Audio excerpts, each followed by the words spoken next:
Welcome back to another mini lesson, and today I'm going to explain the CAGED system. So when I learned the fretboard, I did not use, or I never even heard about the CAGED system. For those who are still kind of confused about the CAGED system, this video is definitely for you. Every letter in the word CAGED is basically a shape. The C is for the C chord, the A is for the A chord, and the G is for the G chord. The E is for the E chord, and D is for the D chord. If you know really well all these 5 shapes for each key, it basically covers the entire neck and you can find your way around. So the first thing you want to understand about the CAGED system is the order of the letters is actually the order that they are located on the fretboard. But it doesn't mean it all starts from C, because in different keys, you'll realize that the first shape is actually the E shape. For instance, for E, if you're in the key of E, the first shape that is the lowest on the fretboard is actually just the E shape. But it's still, if you continue the order of the letters from E, so we got C, A, G, E, D. So it's gonna be E, D, C, A, G. Pretty simple, common sense. Okay, but let's go back to C, where actually it does start from the C shape. That's the basically lowest option. We got some open strings, and it just happens to be that this is the most basic chord you learn on the guitar, okay? But it is a shape where you can play basically all the major chords of all the keys, right? If you just take it up the neck, like this. But the C shape has all these qualities to it, okay? It's good to locate the root. It's good to know where the root is, where the note C is actually in this shape. So right here on the A string. The A shape is the closest to this one when you go down the neck, okay? So the next one is A shape. We're gonna place our index finger and then the rest of our fingers here, just like an A shape. You probably know this chord. Okay, so C shape and then A shape. After the A shape, we got G, so it's a G shape. Now, it's important to remember, the one thing that the CAGED system is not really specifying is what string does the shape start from? What string is the root? Where is it located? Okay, we have 3 options. It's the D string and the A string and the E string, okay? So it's something you kind of have to memorize, but it does make sense. But the G, you have to think about the G chord to remember that the actual root has to be on the E string, okay? So after you play the A shape over here for C, then you have to locate C on the E string and then play a G shape. You remember how G looks? It's like this. And then you have to bar whatever was the open strings here, right? You gotta bar this, and here's the G shape. In between this C and this C. You probably know those two. In between there's the G shape. Okay, this is where you find your major pentatonic.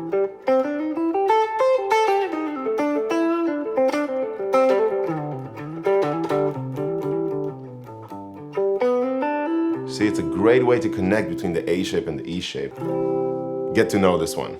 Okay, after the G shape, there's the E shape. Also, self-explanatory, the root is gonna be on the E string. Find the C, it's the same one, and then play an E shape, and that's the E shape. C, A, G, E, and D, the last one. The D shape is also kind of obvious. Where does it start? Where is the root? It's on the D string. So just go an octave above the E shape, C, C, okay? These are octaves on the guitar, right? Great, find it, play with your index finger, and then 2 frets above, play the 5th, the 1, the 3, and that's the D shape. And this one connects between the E shape and back to the C shape. So that's a great area. For most people, this area is very vague, it's very gray, you don't know what's going on here. I used to be like that, so it helps. Here's my major pentatonic. Here's my major scale.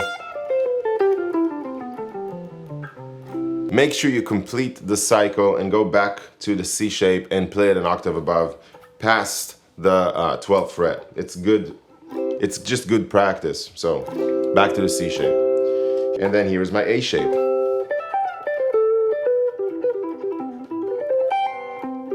And here's my G shape. Okay, now let's try it in a different key, and then you'll see how it just makes so much sense. And actually, it is really helpful. Let's go to G. Okay. So here is an example how the lowest option on the guitar is not the first letter, it's not C, okay? It's the third one, it's C, A, and then G. So we must start from the G shape, and we continue with the order of the system. G, so after G comes E, right? The E shape, the root starts on the E string, okay? Just like the G, so it's the same note, index finger, bar, E shape, G shape, E shape. And then after the E shape comes the D shape. So we find the octave, the G on the D string, play it, index finger, 2 frets above is the 5th, and here's my D shape. Okay, so now we finished the letters, right? So we're going back to the beginning. This is, we just do the cycle from G. So G, E, D, and then C. So C shape, you remember it starts on the A string. You gotta find the G note on the A string, play it with your pinky, and just assemble the C shape with a bar, okay? And there it is. After the C shape, we go to the A shape. Same note, index finger, and play the regular A shape, okay?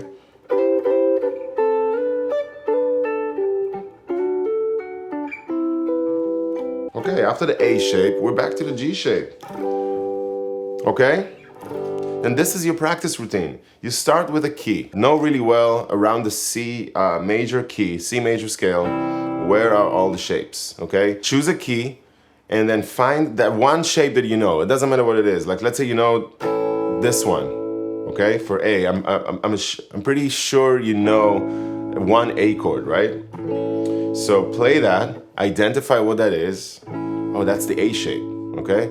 It just happens to be that it's also the A key. It's fine. But this is the A shape, right? And then you're like, okay, A, that's the second one. After that, there's a G. Great. So now you start the practice routine. You got, okay, play the A shape. Now the G must be somewhere here. I need to find the A on the E string. There it is. Play with the pinky. Actually, no, play with the ring finger. That's how I play a G shape. And then there it is. The G shape. Okay, after the G comes E. It's supposed to be the same note on the E string. E shape.